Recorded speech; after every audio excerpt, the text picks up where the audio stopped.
Слушается дело по заявлению гражданина, который подал прошение о помиловании. В этой аудитории собрались будущие юристы. Все они участники проекта «Академия права», победителя грантового конкурса Росмолодежи. Эту профессию выбрала потому, что я всегда была за справедливость. Есть люди, которые не видят, они считают, что им все дозволено. И если это как-то не соблюдать эти правила, вот как раз права человека, то просто будет хаос в мире. Так что такие люди, как мы, я считаю, что нужны. И это для меня очень важная вещь. Каждый человек в России должен быть немножко юристом. В обычных разных жизненных ситуациях приходится сталкиваться с вопросами, связанными с правовыми решениями. Мы просто про это не думаем.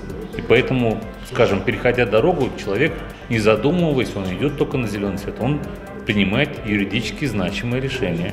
Мастер-классы от специалистов разных отраслей – уже второй этап проекта «Академия права». Вот режиссер и преподаватель актерского мастерства Марат Никитин на практике показывает, что 93% информации о человеке выдает его тело, объясняет, как важно юристу быть хорошим оратором и не стесняется спорить с ребятами. Может быть, спровоцировать на какой-то такой конфликт и так далее, чтобы человек вышел из своих рамок этого интроверта, так называемый, стал экстравертом и высказывал свою точку зрения, что всегда интересно.